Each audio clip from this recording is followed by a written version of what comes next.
E é isso aí, boa noite, boa noite, boa noite, bom dia, bom dia, bom dia, boa tarde, boa tarde, boa tarde. Estamos abrindo o segundo dia do nosso microcurso aqui, Conhecimento PNL, que nem é tão micro assim. Vamos colocar já Carlos aqui e eu aqui para mostrar a carinha da gente. Boa noite a todos. Tem uma visualização aí, ó. Uma já tem. Aí sim. Muito legal. Bem-vindo a você, bem-vindo quem está aqui com a gente. E a gente hoje, né, Carlos, vamos retomar aqui sem muita delonga. Tá tudo bem, Carlos? Quer dar seu boa noite? Desculpa, por Opa, favor. boa noite, boa tarde, né? Bom dia, para independer do horário que você esteja assistindo esse vídeo, né? Vamos aí mais um dia aí, vamos dar continuidade ao que fizemos ontem, né? Foi bem legal. E mãos à obra, né? Mãos à obra, vamos para cima. Tem muita coisa para a Beleza. gente passar hoje. Pois é.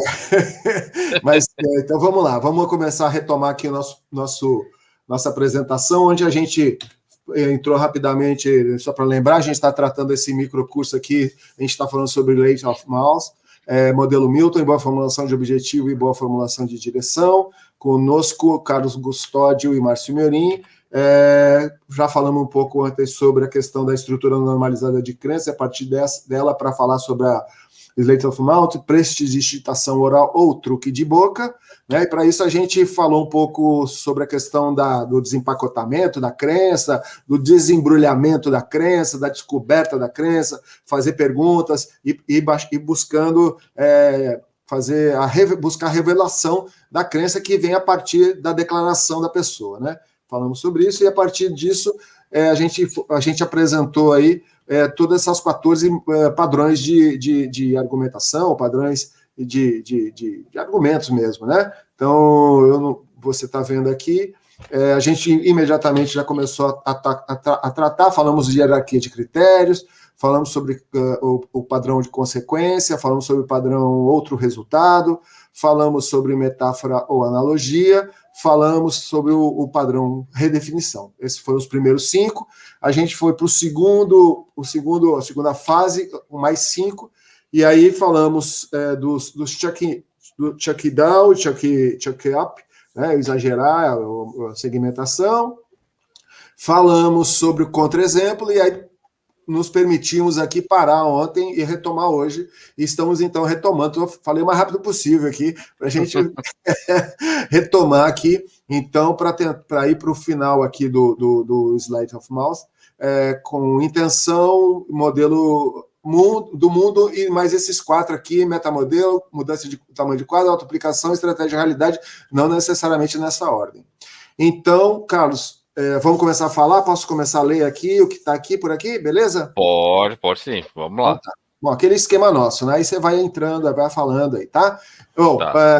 O próximo, começando e retomando, então, na verdade, com intenção, que ele é basicamente um oposto do consequência que a gente viu ali atrás, né? A consequência de um lado, a intenção do outro, que ele busca entender, ele é um simétrico ao padrão consequência que avança ao futuro, né? Então, enquanto consequência, o padrão consequência avança ao futuro para avaliar e analisar o que viria dali a algum tempo se mantida aquela crença, ou mudada aquela crença, ou fortalecida, ou enfraquecida, né?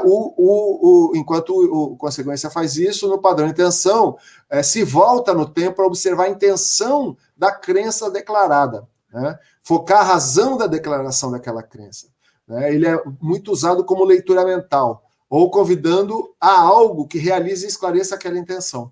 Então, na verdade, é uma sondagem, né? Uma sondagem que se faz aí, da mesma forma que a consequência sonda o futuro, a intenção vai atrás do que está por trás da crença declarada. Estou com dificuldade de falar crença declarada, Carlos. Vamos lá.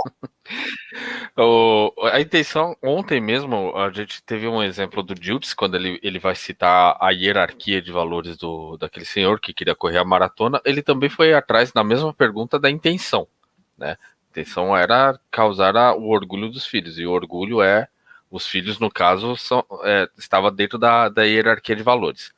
Uma outra coisa muito comum por exemplo, eu vou dar um exemplo de uma pessoa que bebe, né? Bebe bastante e chega e fala: Não, eu eu bebo para ser feliz. Aí você tem essa crença, bebo para ser feliz. Mas por que você acha que você vai ser feliz quando você bebe? Ah, porque eu só bebo socialmente com o pessoal, com os meus amigos e a gente dá muita risada. Pronto. A gente já tem a intenção por trás dessa crença. Então, pegando aquele pressuposto da PNL que diz que todo comportamento tem uma intenção positiva, a crença também é um fruto dessa intenção positiva. Então, a gente vai atrás de qual que é essa intenção para a gente conseguir refazer um processo ali, né? Desfazer uma crença que possivelmente seja danosa e colocar essa intenção em um outro lugar, fazer com que ele dê risada com os amigos, sem precisar estar aí num processo de tomar álcool de forma tão pesada quanto ele pode estar tomando, né? Claro, perfeito. Inclusive, você me lembrou, tem uns humoristas aí, eu não vou lembrar o nome deles, um deles eu sei que chama Márcio, que é um fortão tal, e ele estava falando isso, e curioso, me chamou a atenção, me veio à mente do que você está falando, porque ele conta, não sei se é verdade, é mentira, né? Porque ali aquela história ali do humorista, né?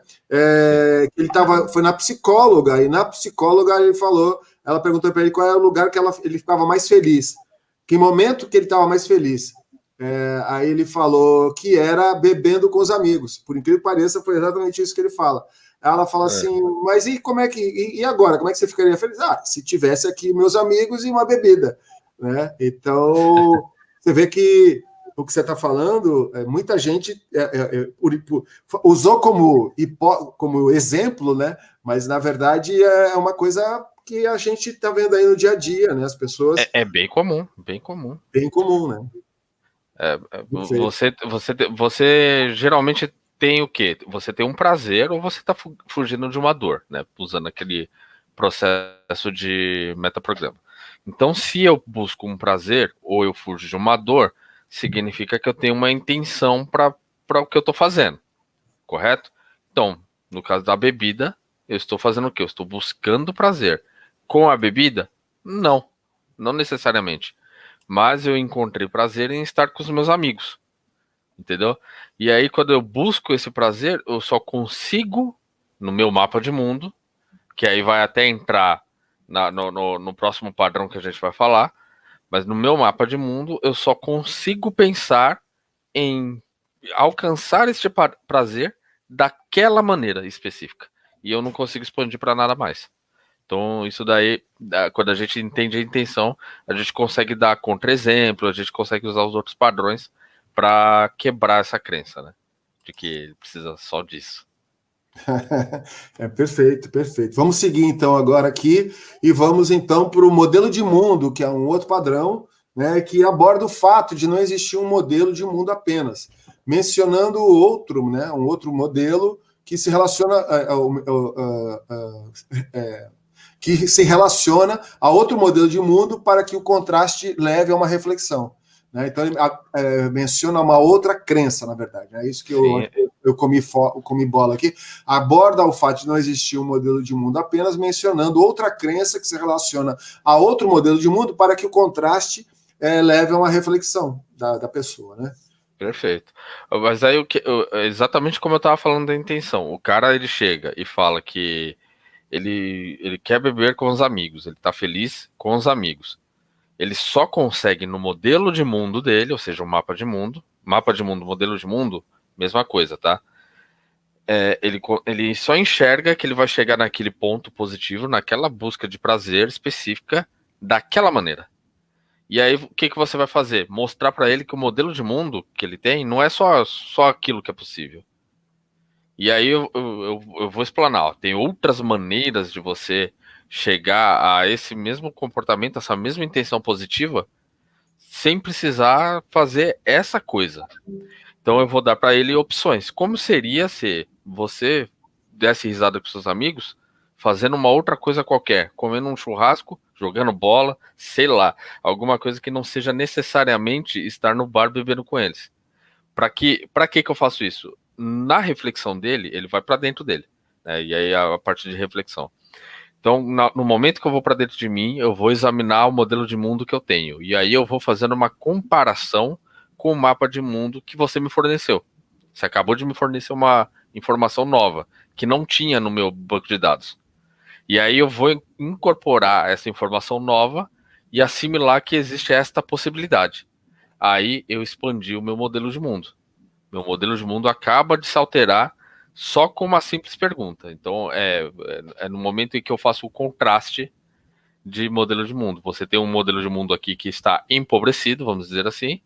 Eu coloco um algo a mais aqui, ele aumenta. Perfeito? Perfeito, perfeito, perfeito. Muito bem, vamos seguir aqui, então. É que eu estou falando, conversando com você e estou aqui divulgando nossa live aqui, nossa aula aqui. Bora para frente. Próximo. Bora. Agora vamos para os últimos 4, então, padrões do Sleight of Mouse, que vamos, então, agora com o estratégia de realidade, né, que é o quê? Estratégia de realidade é uma sequência de representações sensoriais em submodalidades para observar como a pessoa determina se algo é verdade ou imaginário, uma fantasia, né?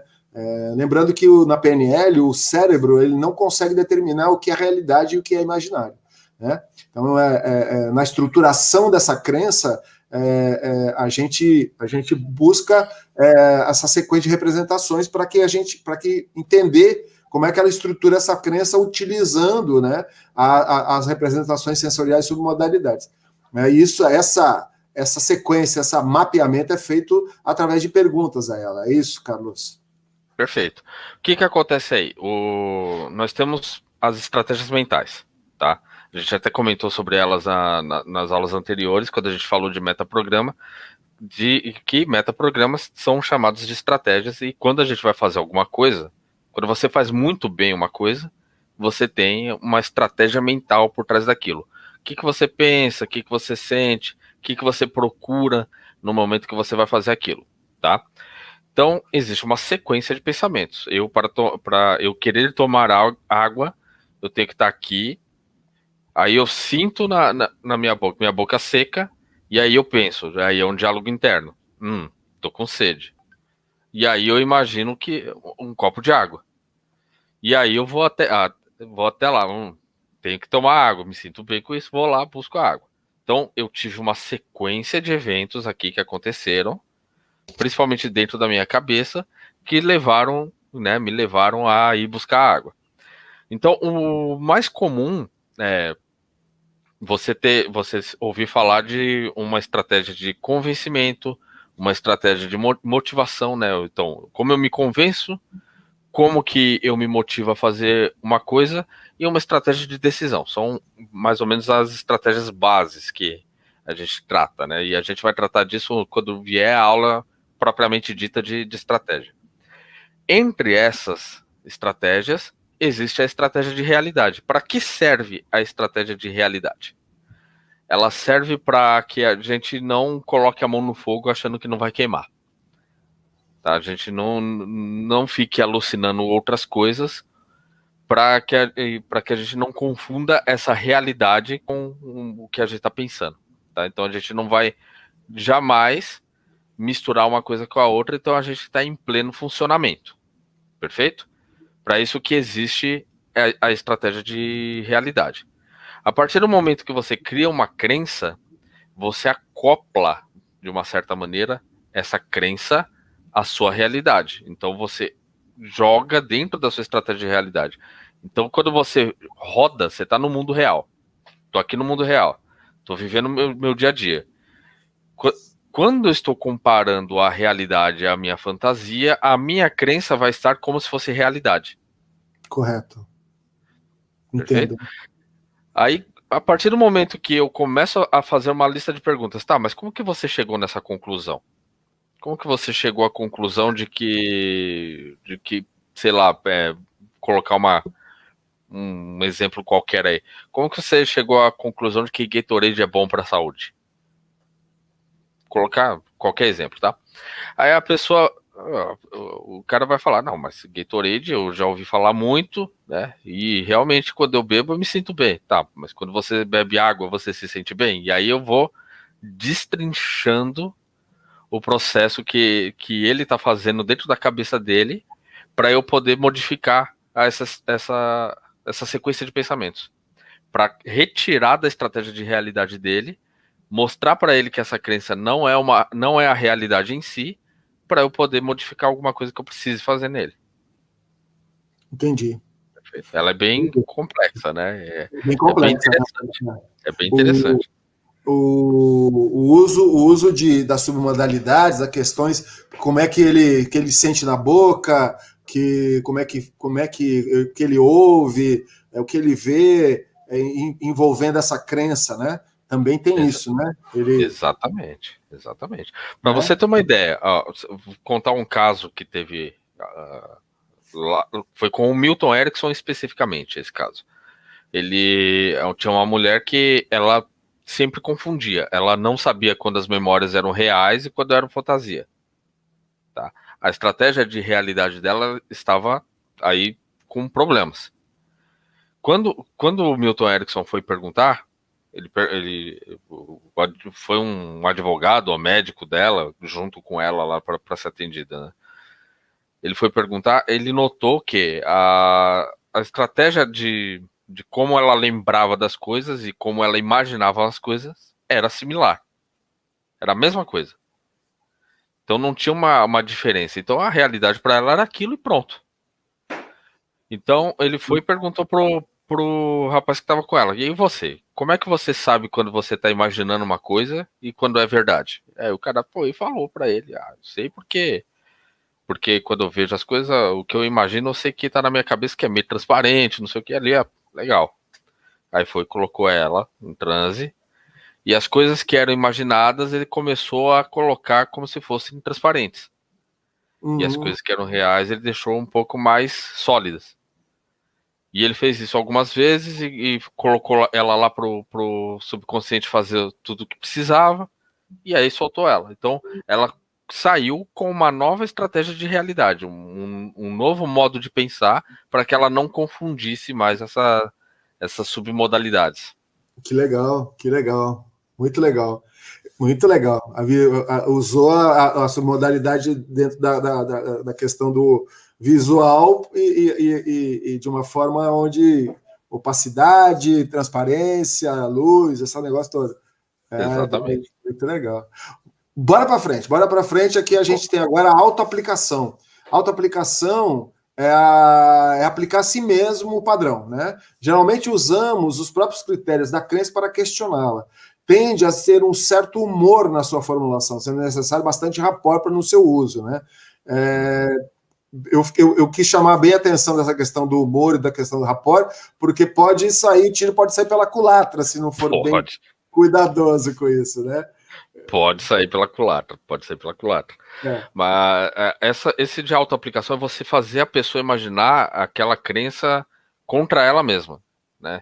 Pois é. Então, vamos pegar o exemplo não teve isso, tá? Uma coisa que eu vou falar, mas o exemplo que eu falei ontem da moça que ela tinha os surtos lá quando uma pessoa se atrasava. Ela acreditava que tinha acontecido alguma coisa. Eu poderia usar essa autoaplicação e falar, tá, agora imagina se fosse outra pessoa, você se atrasa. Como seria se ela reagisse da mesma maneira que você? E você visse ela caindo no chão e se estribuchando quando você chegasse lá? Tá, então, é aplicar a crença dela contra ela mesma. Mostrar que uma outra pessoa tendo aquele mesmo processo, ou ela mesma passando por um processo interno daquela crença. Então, é a auto-utilização. É um tiro pela culatra, só que no caso da crença. Isso, e você aborda isso de um jeito com uma dose de humor para tentar realçar o lado meio estranho do negócio, né? O curioso, vamos dizer assim, né? Para não ficar. Porque a pessoa pode reagir e falar, não, mas é assim mesmo, ela pode se apegar mais ainda à crença dela, né? Pode se apegar ainda mais à crença dela. É importante o humor. O metamodelo, o Slater-Mouth, o próprio modelo Milton, todos eles você tem que ter um certo tato para se utilizar deles, porque eles podem quebrar rapport muito fácil, tá? Principalmente o metamodelo. Se você vai no metamodelo, você vai perguntando, questionando direto a pessoa, você vai quebrar rapport. Então, coloca um tom de curiosidade. Realmente estou curioso a respeito disso. Tá? Porque aí a pessoa ela vai entender que você está com curiosidade mesmo e vai responder o que precisa ser respondido. No caso aqui, se a gente adiciona um pouco de humor no processo, não fica pesado, né? Então a pessoa ela consegue se imaginar daquele jeito um pouco mais cômico, e o humor por si só, ele vai deixar com que a pessoa se sinta mais livre, mais leve, para poder modificar aquela imagem mental que ela já tem dentro da cabeça dela. Sim, porque senão você coloca em xeque a vida, o valor dela, ela vai reagir defendendo, né? O Carlos Sampaio ontem ele falava, eu assistindo às aulas, os vídeos dele lá, eu vi que ele sugeria, justificava o porquê de perguntas ao invés de afirmações, dizendo que perguntas normalmente despertam reflexão, né? E afirmação pode despertar um debate, né? Que é porque você vai afirmar uma coisa, a pessoa vai vir com a afirmação dela, e aí, enquanto que uma pergunta ela leva a uma reflexão, que eu acho que então, juntando nessa técnica, nessa tática, né, uma pergunta com uma coisa mais bem-humorada, de uma forma sutil, mas bem-humorada, eu acho que alcança mais. Sim. Vamos então para o penúltimo aqui dos 14 padrões, o mudança do tamanho. Mudança do tamanho do quadro. Consiste em mudar o enquadramento da situação para alcançarmos uma perspectiva mais ampla em qualquer critério, como, por exemplo, o tempo, o número de pessoas, a quantidade de casos, dado em cima do que está acontecendo, né? E a partir para tentar olhar essa crença de um jeito mais amplo, uma situação de uma situação de um jeito mais amplo, né? Como se você estivesse olhando de uma forma mais alta o que está acontecendo, mais distante, talvez, para poder enxergar melhor, algo assim. Sim, esse aqui é muito interessante porque depende muito da nossa habilidade linguística, tá? Para que possamos fazer o quê? Associação, dissociação. A gente realmente mudar o tamanho do quadro para menor ou maior, tá? Então são coisas desse tipo que a gente vai se utilizar nessa mudança de tamanho de quadro, tá? O tamanho do frame, no caso. Então, por exemplo, a pessoa chega com um puta de um problema, pô, eu acredito que eu não consigo sair do fundo do poço. Tá, você não consegue sair do fundo do poço agora. Você consegue dar uma olhada como é que é o poço em geral em que você está e me descrever? Eu desassociei ela, fiz ela olhar e eu estou forçando ela a buscar detalhes para ela me descrever. Perfeito. A partir do momento que ela descreve, por exemplo, eu posso falar, tá, então você está me falando tudo isso e eu estou vendo que o seu problema está justamente em um ponto só. Você viu como ele é menor do que você imaginava? Pronto. Diminuiu o tamanho do quadro também. Então, é toda uma habilidade linguística de como que você vai fazer a pessoa se perceber dentro daquela cena mental que ela está tendo. Então, correto. É um processo totalmente subjetivo aqui. Sim, é um truque de boca mesmo, né? Na verdade, você passa num terreno onde, na verdade, é muito sutil tudo, né? Mas a questão do tamanho do quadro, então eu posso levar essa pessoa a olhar isso de uma forma ampla ou olhar isso de uma forma pequena. Posso reduzir a situação, eu posso aumentar a situação. É isso? Algo assim? Exatamente. Exatamente. Legal. Você dissocia, associa, aumenta o tamanho, diminui o tamanho. Quer dizer, você vai juntando com outros padrões, né? Vai articulando com outros padrões. Bacana, legal. Bom, e aí, por último, a gente vai falar do metaquadro, o que consiste em olhar a situação de um ponto de vista acima do que se está, como se fosse uma autoridade absoluta. Eu achei curioso isso aqui, queria comentar antes de você falar, que o Carlos Sampaio, ele diz que ele tem uma certa dificuldade, porque ele acha que...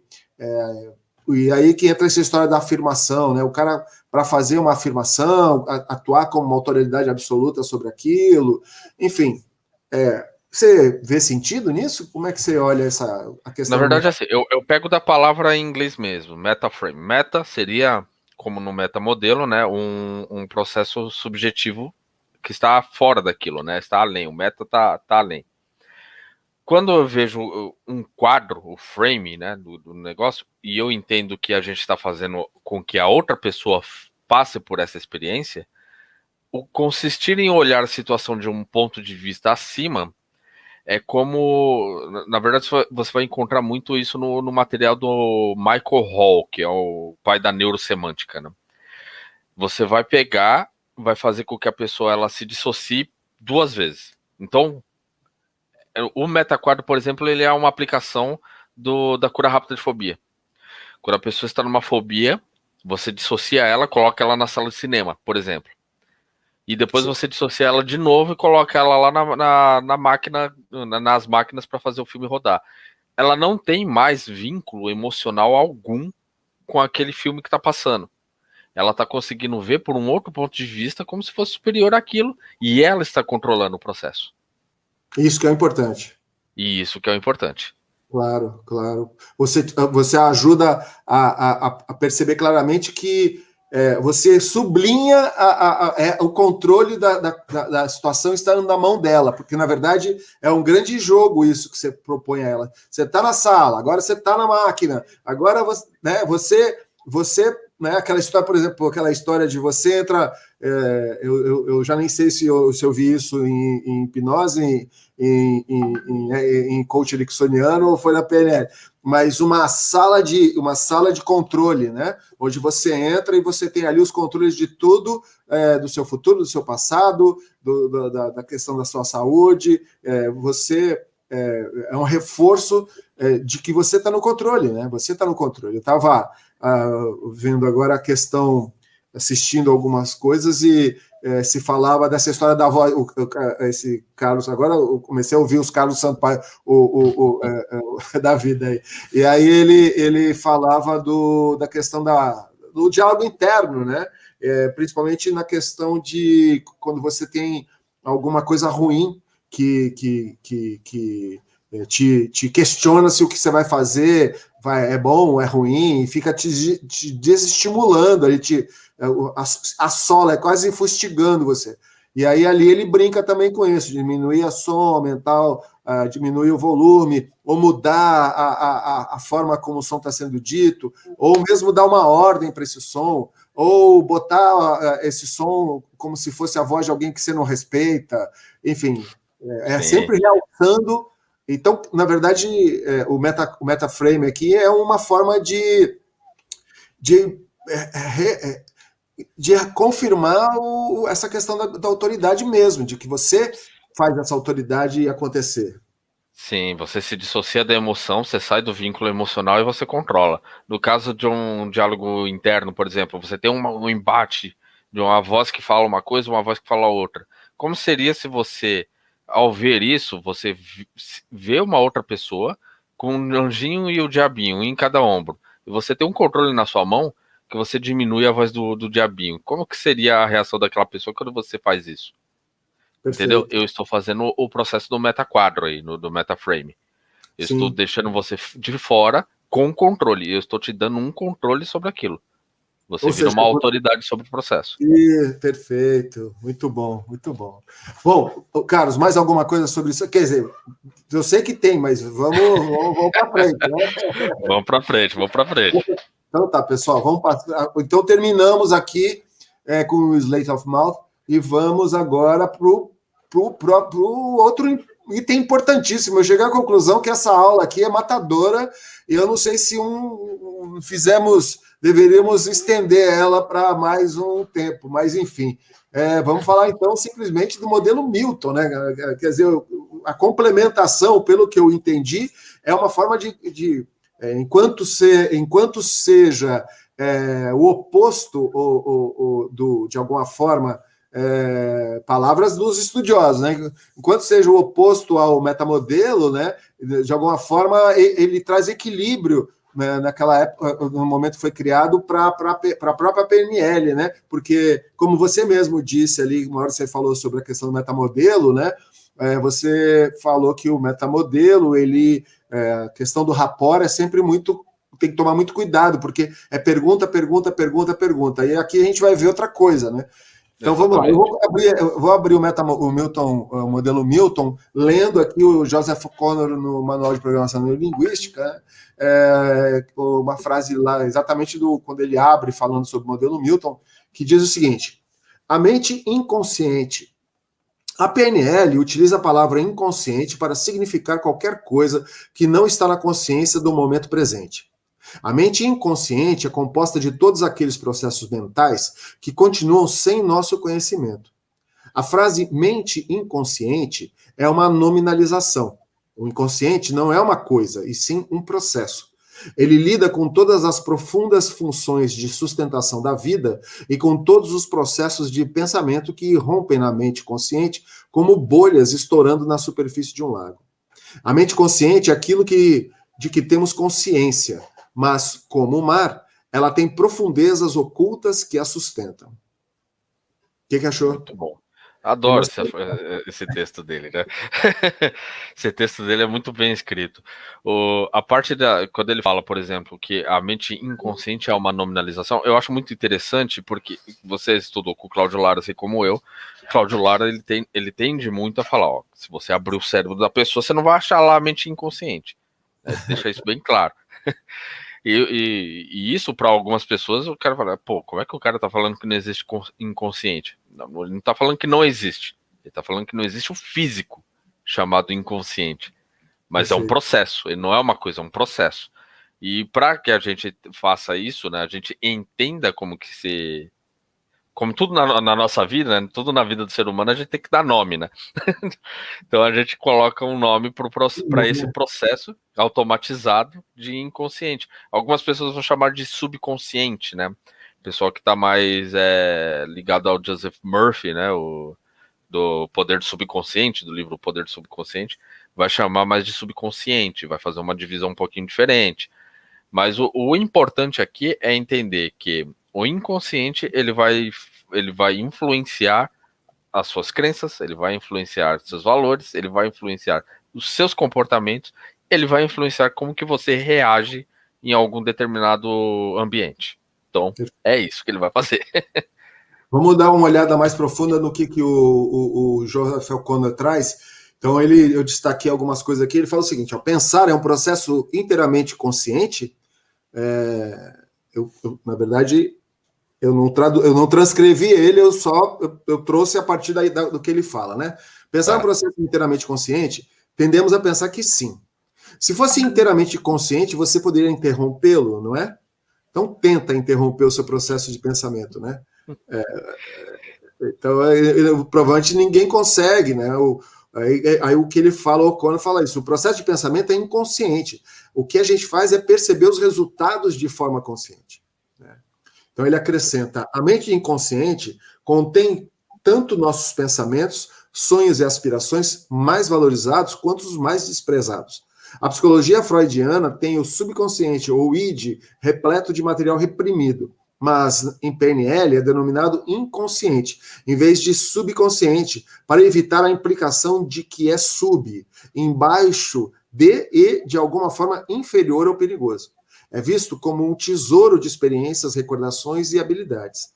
Então, isso é a colocação, e depois eu já aproveitei esse slide aqui para ir para um outro caminho que eu já vou te jogar os dois aqui no colo, que é acessando recursos inconscientes. Pessoas em transe estão mais acordadas para si mesmas. Né? O transe é o downtime, na PNL, quando prestamos atenção predominantemente no mundo interno, ao invés de uptime, quando predominantemente prestamos atenção ao mundo externo. Estou tentando fazer um gancho aqui para ir levando lá para o modelo, tá? Tá tranquilo. Uma coisa interessante, logo de início aqui, que ele fala, pensar é um processo inteiramente consciente, o Richard Bandler, ele fala, por exemplo, você não pensa, você lembra. Ah, que legal. O normal é você lembrar. Quando você faz um processo igual um filósofo faria, quando ele medita, né, a meditação filosófica, eu pego um assunto, eu vou refletir a respeito daquilo. Estou lembrando tudo que eu li, estou lembrando tudo que eu estudei, e estou fazendo as conexões com o que eu já tenho de experiência para chegar às minhas conclusões. Então, o pensamento ele ocorre inteiramente por lembrança, né? Apesar dessa parte dos filósofos ser um pouco mais consciente, ele é um processo de lembrança também, como todos os outros. E uma outra coisa que a gente pode falar aqui, a parte de interromper. Tem gente que chega e fala, pô, não tem como cessar com o diálogo interno? Tem. Só que se eu cessar com o seu diálogo interno, você não levanta mais da cadeira. Porque é o seu diálogo interno que está implicando você a fazer uma ação, tomar uma atitude. Tá? Por mais que você não goste de... Às vezes ele está te massacrando aqui, se você é ele que fala, ó, levanta agora e vai deitar. Levanta e vai pegar uma água. Levanta e vai fazer não sei o que. É o seu diálogo interno. Então, se você tenta interromper esse processo, você está travando a sua vida. Tá? Então, não tem como você travar esse processo inconsciente desses diálogos internos, pensamentos, de tudo isso. Você necessita deles, né? Como a pessoa. Você necessita das experiências anteriores e tudo mais. Agora, pode falar. Não, o que eu ia falar, eu não sei se aqui ou mais na frente, ele fala sobre a questão do inconsciente, que, de alguma forma, esse diálogo interno que você interfere, né? Você vai, a partir do momento que você vai interferindo nesse diálogo interno, através dos argumentos, dos padrões e tudo mais, o seu inconsciente, ele vai, de alguma forma, trazer isso depois para você. Sim, exatamente. O seu inconsciente ele vai trazer. Eu quero fazer um link, que agora acabou de vir na minha cabeça, tem um guru, Rajneesh, não sei se é o Rajneesh, eu não me lembro agora quem é, que tem uma história que é a Árvore dos Desejos, que você já deve ter, enfim, o pessoal deve saber, que é a história de um cara que está no deserto, e aí ele encontra um lugar que tem uma árvore, ele senta naquela árvore e tal, e fala, ai, que lugar gostoso e tal, eu gostaria de... seria bom se eu tivesse alguma coisa para beber aqui, né? E para comer. Aí aparece bebidas e vinhos e água e suco, não sei o que. Aí aparece comida. Aí ele fala assim, aí ele come, bebe. Aí ele fala assim, porra, isso aqui eu acho que tá meio estranho, porque tá muito bom, tal. Deve ser alguma coisa, talvez tenha demônios aqui. Aí aparecem os demônios, né? E aí os demônios vão me matar. E os demônios matam ele, né? Ou seja, é o inconsciente devolvendo para você o que você construiu, né? É o processo. Tudo que você pensa, logicamente, você já vai criar ali na hora. Tudo que você pensa, você cria. Né? Tudo, na sua cabeça, claro, mas você cria. Então, se você cria que algo de ruim está acontecendo com alguém, você vai pensar nesse algo de ruim que vai acontecer com alguém. É aquela história: o marido se atrasou. A esposa vai e se pergunta: onde será que ele está? Aí aparece 3 opções: ele preso no trabalho, ele morto e ele com outra. Qual que ela escolhe? A que tem maior impacto emocional. Ele com outra, porque ela prefere ele morto. Né? Então, ela quanto mais pergunta também ela se fizer, mais informação vai vir com aquela. Quem que é essa? Com o que ela tá? Aí vai reforçar. A imagem vai começar a ficar mais desenvolvida. E aí a emoção dela vai ser pior. Aí quando e ela tá só nessa hora. Na hora que ele chega em casa, ele realmente estava preso no trabalho, por exemplo, e ela já vai com 1000 pedras na mão e o coitado não sabe nem o que está acontecendo. Muito bom. Bom, mas voltando aqui para a questão do inconsciente, né? Que não saímos, na verdade, porque tudo isso é no inconsciente que está passando, né? Vamos ver mais um pouquinho aqui. Então, o Connor segue dizendo o seguinte: o modelo Milton, então, ele vai tentar conceituar mesmo, né? Um conjunto de padrões de linguagem utilizado para induzir transes ou um estado alterado de consciência e utilizar recursos do inconsciente para realizar mudanças desejáveis e solucionar problemas difíceis. Ele foi modelado pelo Richard Bandler e o John Grinder a partir do Milton Erickson, em 1974, por sugestão do Gregory Bateson. Né? Essa é a explicação do Connor. Aqui a gente fez aquele gancho ali atrás do transe, né? Porque, na verdade, o modelo Milton utiliza basicamente transe. né? Ou alteração de estados, né? E aí ele fala aqui, só para a gente não dizer que não falamos, né, sobre o Erickson, né? O Milton Erickson, então, viveu de 1901 a 1980, ele foi um terapeuta extraordinário, né? É um cara que ficou numa cadeira de rodas, aí tinha poliomielite, se não me engano, ou 2 ou 3 vezes. Ele teve 2 vezes poliomielite. E foi pioneiro, então, na abordagem à hipnoterapia, que ainda leva seu nome e é praticada em todo mundo. A abordagem dele, né, do Erickson, foi mais permissiva que os estilos anteriores da hipnoterapia. É um método naturalista e flexível para a indução de transe, que trabalhava com o cliente e não no cliente, né? Ou seja, havia um envolvimento, variando sempre a abordagem, dependendo do problema e da personalidade da pessoa, do cliente. É um estilo que exige mais do terapeuta, porque não permite usar o mesmo roteiro para todos. Então, o Erickson coletava informações a partir de perguntas e da observação para descobrir o que queriam e que tipo de pessoas os clientes eram. E, com isso, induzir o transe da melhor maneira, trabalhando com elas em seus próprios termos. Perfeito. Eu acho interessante, por exemplo, essa parte exige mais do terapeuta porque não permite usar o mesmo roteiro para todos. Isso é bem verdade, né?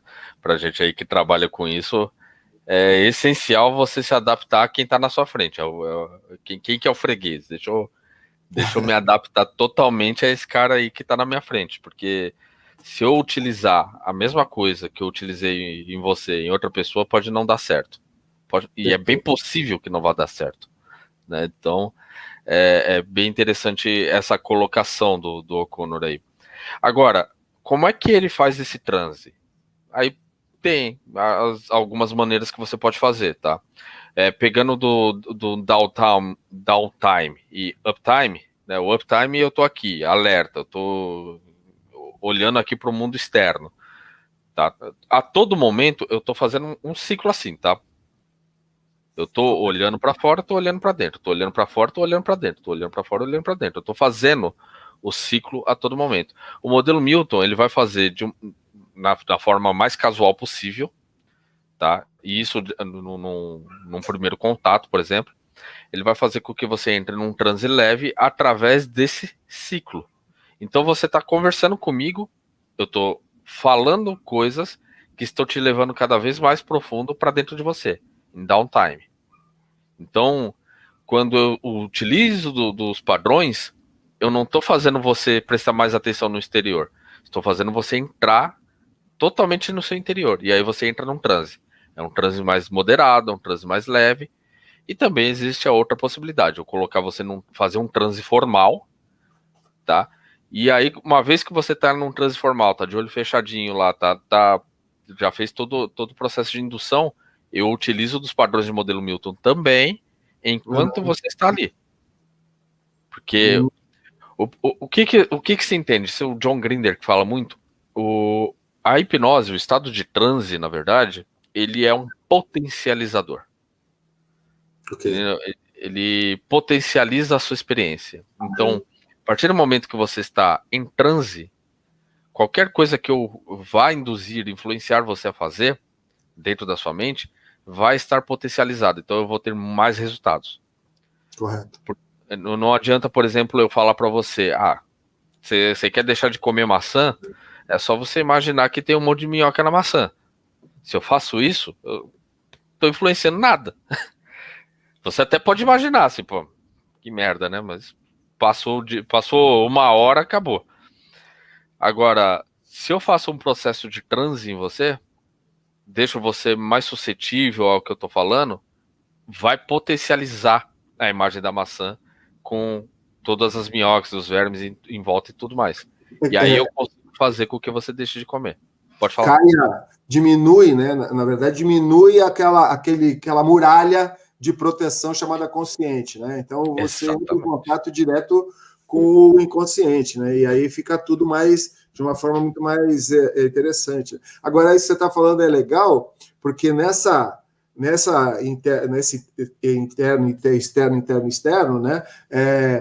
Muita gente que já participou desses processos e por algumas pessoas que estão mais ligadas à subjetividade de alguma forma, tem uma tendência muito grande a entrar nisso, né? A já entrar nesse processo E claro, a diferencial vai ser, na verdade, não o transe, né? O diferencial vai ser a aplicação do modelo, né?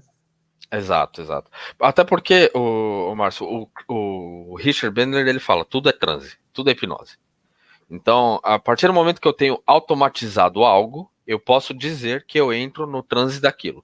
Então, você aprendeu a dirigir carro. Automatizou todo o processo?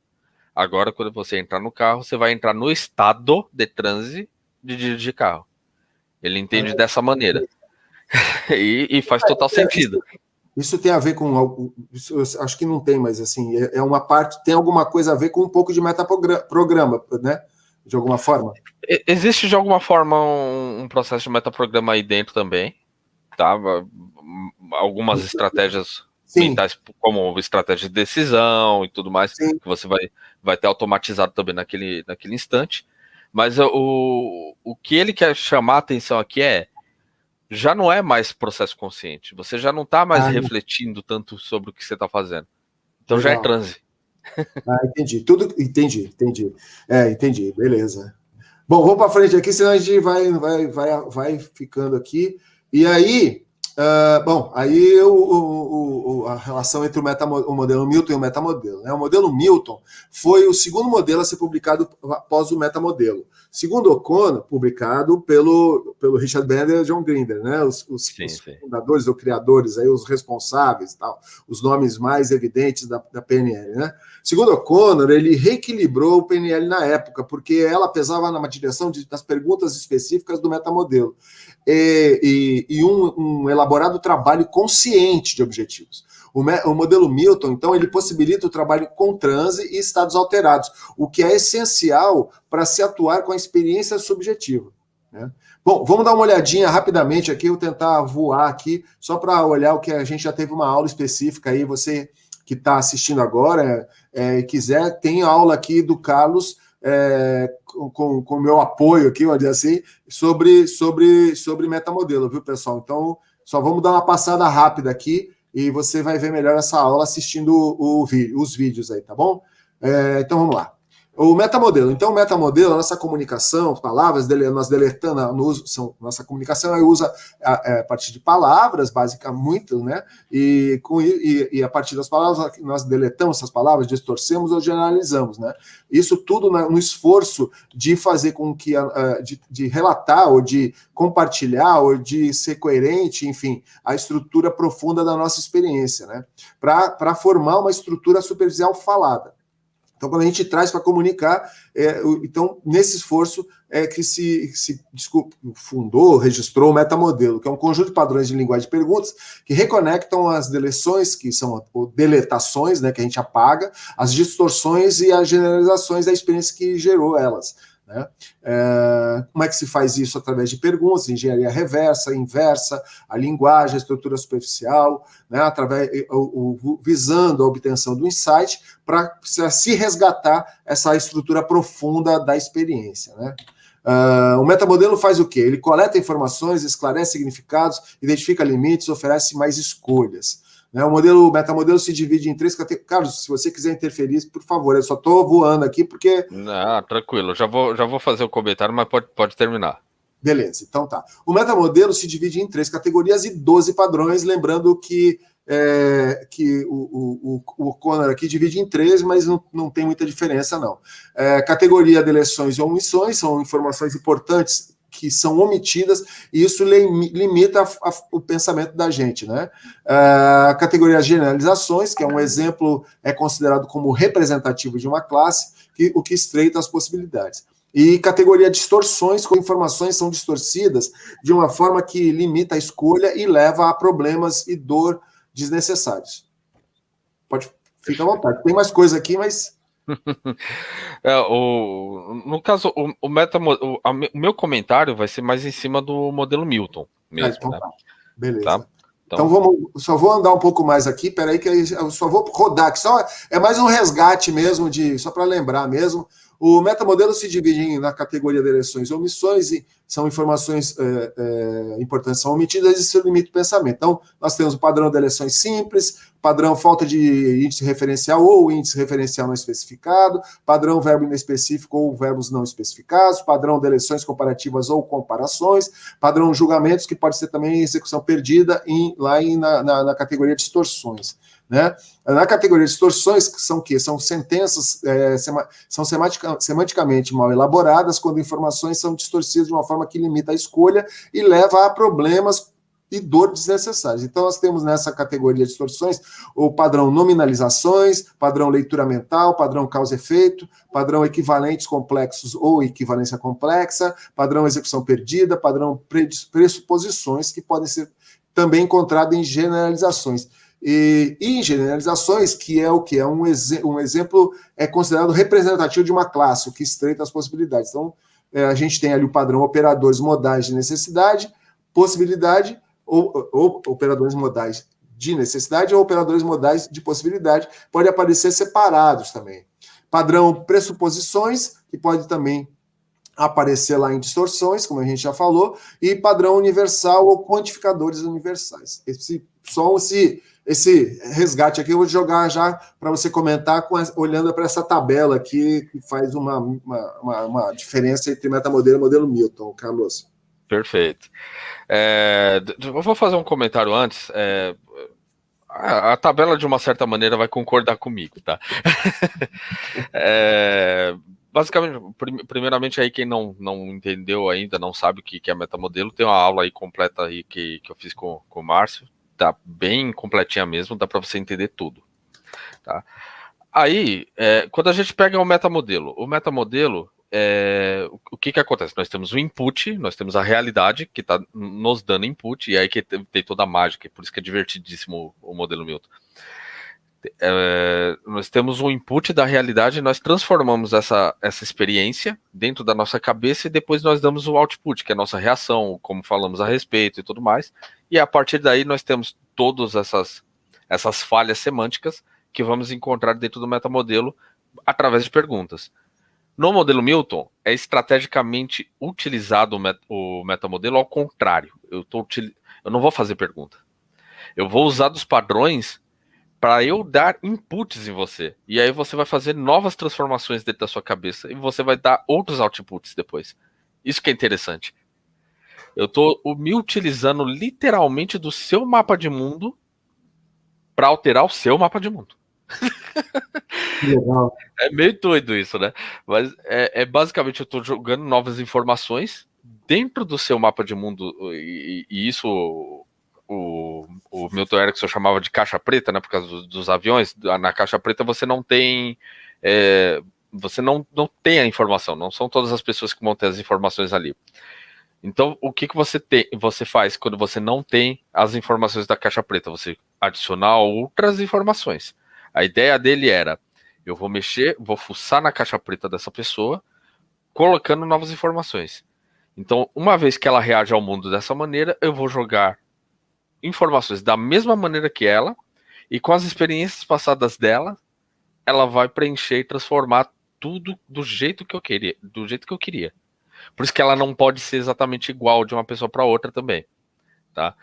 Porque aí são questões de como é que é a experiência da pessoa. Se eu falar para você e sinta a água gelada nos seus pés, no processo de transe, por exemplo, você não gosta de água gelada, já quebrei todo o processo.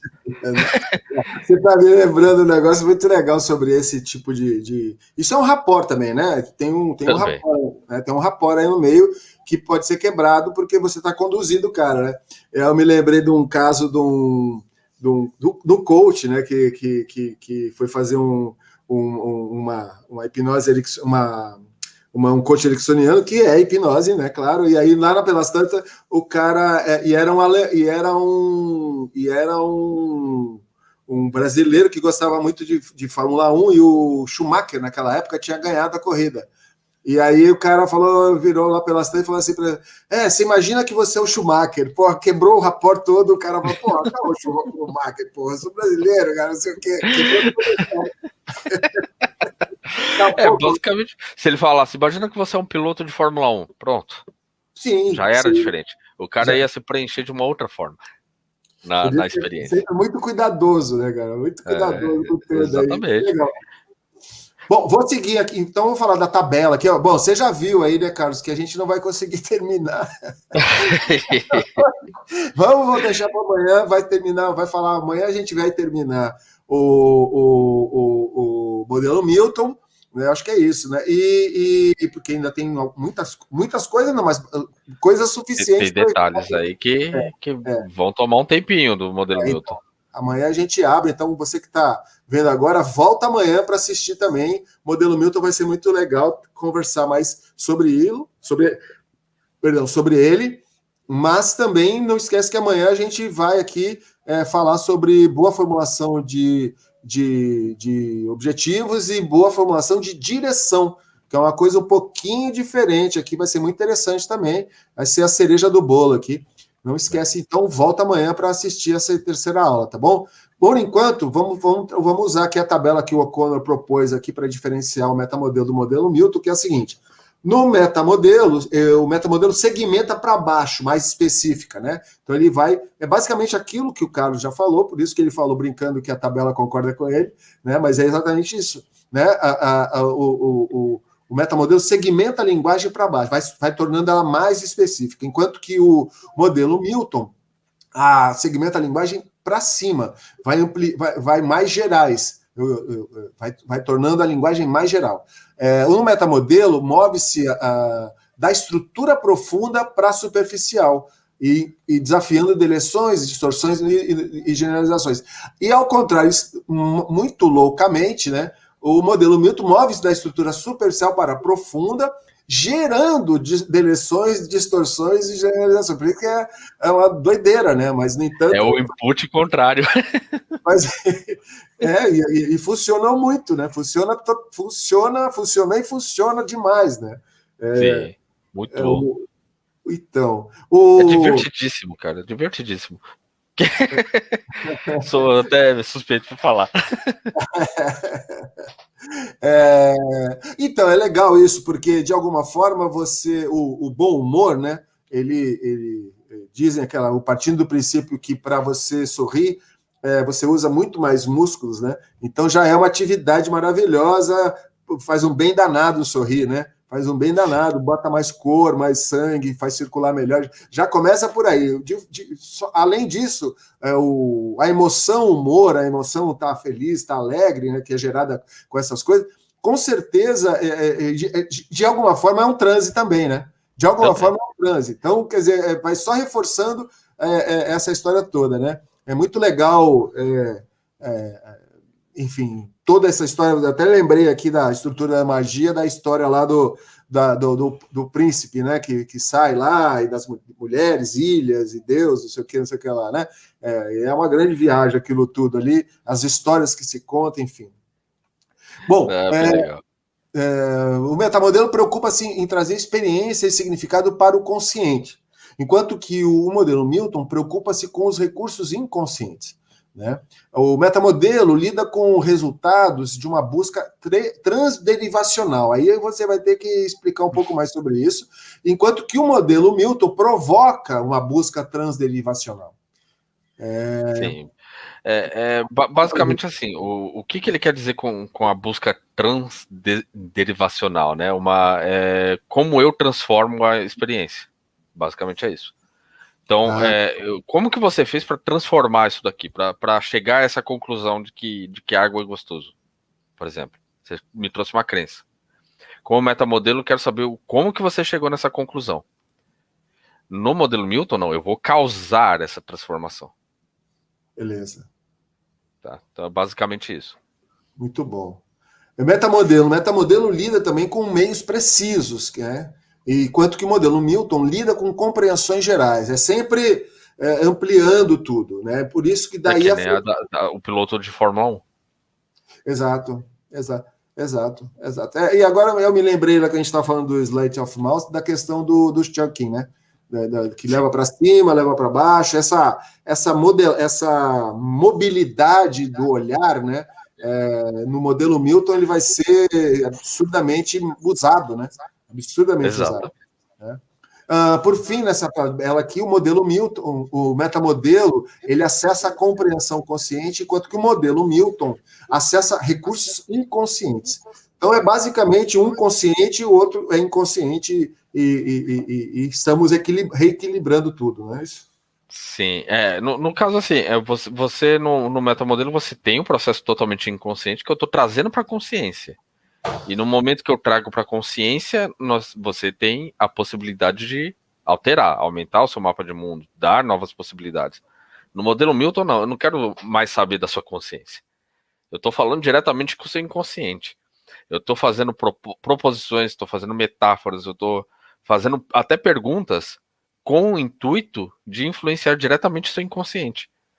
Então, eu vou me utilizar de nominalizações, eu vou fazer verbos inespecíficos, tudo de propósito, para que você, dentro da sua cabeça, com todas as experiências que você teve, você ter essas respostas, essas transformações inconscientes.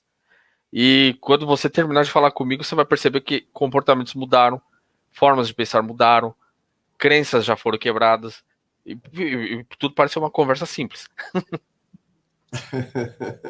Muito 10, muito 10. Vamos ver o que tem mais aqui. Deixa eu ver aqui. A gente aí já vai partir também para de algumas. Então, ele só complementando aqui a questão do modelo Milton e o metamodelo, né? O O'Connor diz o seguinte: no modelo Milton, que é isso que o Carlos acabou de falar. Você usa deleções, distorções e relações para tornar sua linguagem vaga, para que o cliente tenha liberdade para acessar seus próprios recursos inconscientes. Os padrões do modelo Milton levam os clientes a fazerem uma busca transderivacional para encontrar o significado correto para elas. Então, você vai se encontrando dentro de você, né? É um encontro mesmo, né? Para que isso dê sentido a você mesmo, dentro de você. É um negócio. Exatamente. Por exemplo, se eu falo para você, imagina o Márcio pequeno, mas você percebe que ele está diferente. Como que eu sei que ele está diferente? Eu não sei. Eu não sei como que você vai saber que ele está diferente, mas você sabe. Na sua cabeça vai aparecer. Então teve já um processo que eu não preciso ter controle sobre, mas você tem. Sim. E aí, a partir disso, eu vou fazendo com que você tenha as experiências com essa diferença. Você sabe que eu sou certificado, eu sou, não sei se é certificado o nome, que for em coaching ericksoniano pelo IBC. E se faz muito isso, é que a pegada é uma pegada, né, aquela história, a diferença, a eterna diferença de coach para PNL. PNL é mais incisiva, é mais, vamos dizer assim, mais de objetiva, né? A para B, não tem... Então, o coach, ainda mais o praticado pelo Instituto Brasileiro de Coaching, é aquela coisa do coach com alma, é uma coisa mais amor, mais querido, né? Uma coisa. Mas existem muitas metáforas, se usa por causa disso muita metáfora, né? E vai entrando aos poucos nessa conversa até que você propõe a famosa fecha os seus olhos, né? Porque quando de olhos abertos você tem de olhos abertos o mundo tem limites, de olhos fechados você não tem mais limite, né? E aí vai induções e tal. Agora, mas assim, isso que eu estou falando porque você lembrou essa história da criança interior, de todo esse processo que a pessoa vai lá dentro dela e você certamente vai conduzir a fazer várias coisas que você está vendo a sua, porque como a gente já falou aqui no metamodelo, no modelo Milton, né, na hipnose ericksoniana, né, você tem que ir junto. Você não fica do lado é você com o cliente, não é você e o cliente lá, né? Como eram os padrões antigos. Fecha seus olhos, agora olha aqui, não sei o quê. Não. Né, quem já teve a oportunidade e puder buscar aí para assistir vídeos do Milton Erickson vai perceber que ele está junto com o cara, é uma conversa mesmo. Aqui o que o cara está falando é uma conversa mesmo, só que nessa conversa vai, estranhamente, entre aspas, vai tomando um rumo que vira uma sessão mesmo, né? Uma terapia mesmo. É muito. A habilidade, é isso que eu queria falar. A habilidade do Milton Erickson, daí talvez tenha sido vindo a sugestão para que o Bandler e o Grindr fizesse a modelagem, né? Porque a habilidade, esperar que um cara que está numa cadeira de roda, com poliomielite, né, com uma história de vida daquela e com a tranquilidade e ao mesmo tempo com a presença dele, né, e vai falando, conversando, e a coisa é mágico, a estrutura é mágico, é mágico. Exatamente. Parece magia, né? É impressionante. Hoje, ainda, Márcio, atendendo as pessoas, quando eu vejo o resultado, eu ainda fico assustado com algumas coisas, alguns resultados que eu tenho. Eu fico, nossa, pareceu uma coisa... É que assim, a gente sabe o que a gente tá fazendo, né? A gente volta para casa depois de uma sessão, a gente volta arriado, não tem jeito. Sim. Mas para a pessoa que tá... Primeiro, você vê a mudança na pessoa, você fala, nossa, isso aqui é magia. Segundo, a pessoa que passou pelo processo fala, cara, você fez tudo de uma forma tão simples. Não foi tão simples. Não, o problema é o cara falar, isso aí eu fiz sozinho. E já aconteceu, viu? Não, isso aí eu consegui sozinho, pô, eu sou bom. Você fica olhando e fala, hã? Como assim? Aí você pensa com você, pô, eu sou bom mesmo, eu sou tão bom que o cara não percebeu que eu estava dentro da cabeça dele, né? Ou ajudando ele, né? Mas tudo bem. Exatamente. Processo de venda é assim, o cara, não, você não me influenciou nada, não. Você é simpatiquinho. Mas... É que eu sou querido.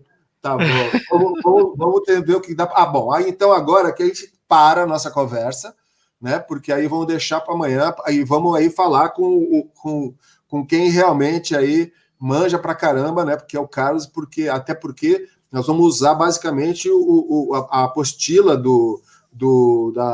Society of NPL, do Richard Bandler, né? E o Carlos é o cara indicado para fazer essa fala aqui amanhã, mas vai ter que ser amanhã, né? Porque senão a gente vai ter algumas coisas para falar. Tem muita coisa ainda, né, para falar, então. E aí, depois, no final, amanhã a gente jura que vai terminar com boa formulação de objetivo e boa formulação de direção. Aguardem e venham amanhã nos encontrar aqui. É isso? É isso, querido. Então, cara, obrigado de novo aí pela oportunidade. Tem bastante coisa, é um assunto que eu adoro, né? Eu gosto muito de modelo Milton, principalmente pelos resultados, tá? É uma coisa que, é o que eu falei, a gente atende, a gente faz todo o processo. Os resultados que isso traz para as pessoas não tem preço, né? É impagável. Quando você consegue ajudar, né? Arrumar é fogo. Quando você consegue ajudar uma pessoa, né? Não tem preço aquilo. E parece padrões tão simples, e a gente usa de uma certa maneira eles automaticamente durante o dia, né? Durante o nosso dia a dia. Você tá até estudando, você fala, pô, mas eu já usei isso daqui em algum momento. A diferença é tornar isso consciente e transformar isso numa prática contínua, né? E é isso que eu quero provocar o pessoal aí a fazer. Que legal. Muito bom. Pessoal, então é isso. A gente vai lembrando vocês aí, qualquer coisa, tem aqui eu acho que já passamos aqui o carloscustódio.npl @gmail.com, querendo falar com o Carlos, tá certo? O Carlos, o teu YouTube tá lá também, né? A gente Carlos Custódio PNL.